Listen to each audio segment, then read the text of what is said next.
Hi, Paul Sakis, Good News Planet. I'm speaking to Dr. Sarpan. Hi, doctor. How are you? I'm great. Thank you for having me. Okay. So you're, is it a veterinarian, doctor? Is that correct? You have a That's lot of right. letters after your name. I'm a veterinarian. Yes, small animal All right. veterinarian. Okay. And you have like 2 degrees. Did I see that? Um, so you went to, a veterinarian does what? They go to medical school? Or what does a veterinarian do? So And as far as typically, education. yeah, we go to university for 4 years, and then after finishing an undergraduate degree, we go to vet school, which is veterinary medical school, for another 4 years, and then sometimes there's advanced training after that. So Oh my God. it's a long road. It's a very serious, it's a long road. And we're going to talk about something important, and it actually is protecting your pets from diabetes, just like in humans. Diabetes is a serious issue for your pets. So I don't have a dog. I don't have an animal. So are you saying that they could have too much sugar in their body? They can. So November is Diabetes Awareness Month, and I'm here with teaming up with Merck Animal Health to remind people that cats and dogs can have trouble with blood sugar too. Basically, they can stop making insulin in their bodies and stop responding to it, and then they need to be treated with diet and insulin to help them get their bodies back on track and live long, healthy lives. Wow. So do you take your dog to a veterinarian, like an annual checkup, just like a smart human being does? Right. That is the smart move to make with ourselves and our cats and dogs. And they look for things like changes in how much they're drinking or urinating or changes in weight.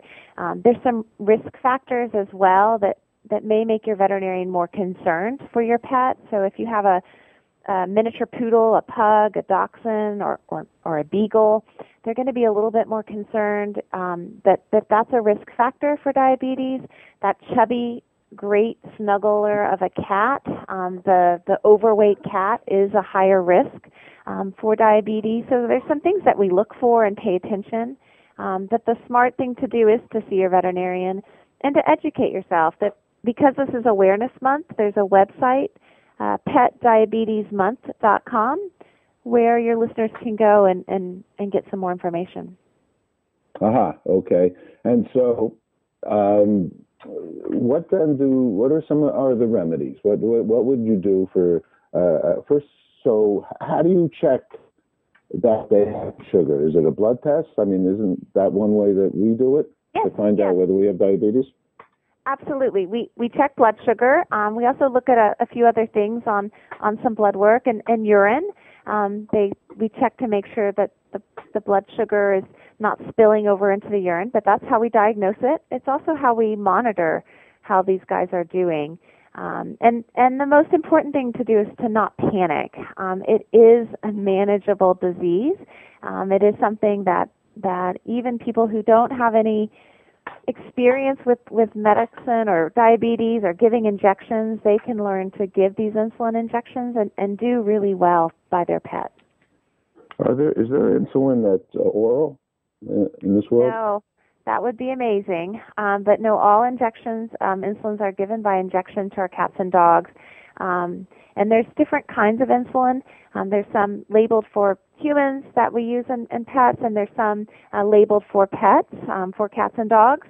And the right insulin is best decided based on your pet and your veterinarian and their response to it. And there's different insulin for dogs and different insulin for cats, but there's other animals out there too. How about them? Do they get diabetes? They do. I'm a cat and dog veterinarian, so that's really where I focus. But other species do get diabetes. It's kind of amazing how animals. People are animals, right? We are mammals, and so we get the same diseases. Yeah. Interesting. So is it a dietary approach as it could be with as a human being? Are you supposed to not give too much ice cream to your dog? Yeah, absolutely. So ice cream generally to your dog is frowned upon. That's the official veterinarian answer. Is don't feed from the table. But you're right that when we give high sugar foods to our pet or high carbohydrates to our pets that are diabetic or pre-diabetic, that can cause them problems. So diet is a big part of it. Well, what do you? I mean, every time I ever see anybody feeding a dog or a cat, it always seems to be coming out of a bag and or out of a can. Or some people do, I think, probably do, real food and give them. So where are they getting the sugar? Is this the same kind of problem? Like a piece of bread has a lot of sugar. What would be the similar in a cat and a dog? Right. Where is sugar in dog and cat food? Great question. Sugars can come from carbohydrates, and so it's also not just how much carbohydrate, but what type of carbohydrate. So does it come quickly to the blood or slowly? And that's where, if you have a diabetic animal or a pre-diabetic animal, your veterinarian can give you guidance on food that's best for the animal. It's not that they've all been eating ice cream that they become diabetic. They can get it just on the regular cat food that they're being fed. How about also? I think this is a characteristic of diabetes. Genes. I mean, what family they came from. So if the dog came from a certain papi and mommy, if they had diabetes, will the dog get diabetes? So much higher risk family and in certain families. We see it in breeds like miniature poodles, pugs, dachshunds, beagles. We definitely see an increased risk of diabetes in those breeds. And we also see it associated with older age and obesity. So that there's always a concern. Can it be deadly? I hate to ask that. It can be deadly. Absolutely. So if it's not caught and managed early, sometimes we find out they're diabetic when they're in crisis. So the early symptoms have not been noticed or they've been brushed aside by their families because they can be subtle, and then they end up showing up on an emergency basis where they can be very sick and it can be deadly. But most of the time we catch these guys early and manage them and keep them out of that complication.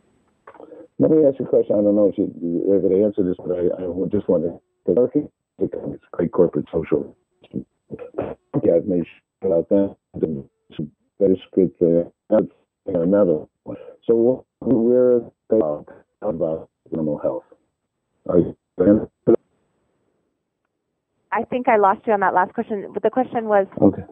Merck is a great company, socially responsible. Great.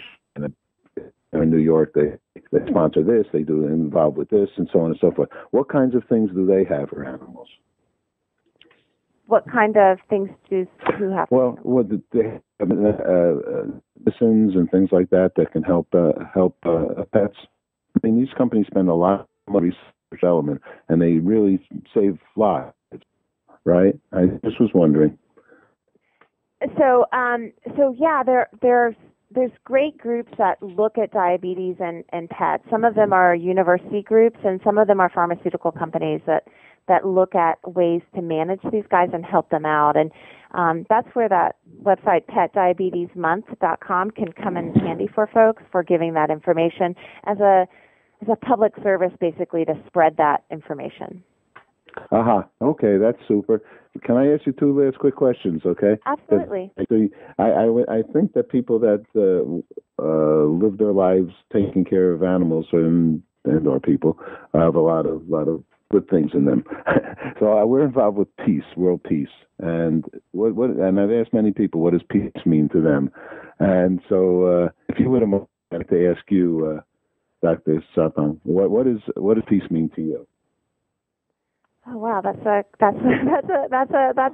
question. That peace for me is where we aren't angry with each other in ways that result in us doing things that cause harm. So anger can be natural in humans, but I think just where we are able to love each other, and that love extends to all living things in my mind, to the cats and dogs that are in our lives and the other people that are in our lives, both near and far. Well, I'm going to ask you one last one. I hope you don't mind, because we have a channel called Love, a love channel. And I've asked people, what does love mean to them? Love means to me, love for me personally is my family. That love that I get at home allows me to give love out in the world. Oh, that's beautiful. Oh, wonderful. Well, thank you so much. And Protecting Pets from Diabetes, it's the Pet Diabetes Awareness Month. And the website one more time is petdiabetesmonth.com. Okay, fantastic. Okay, thank you so much. Thank you. Have a great day. Okay, you too. Bye-bye, Kat.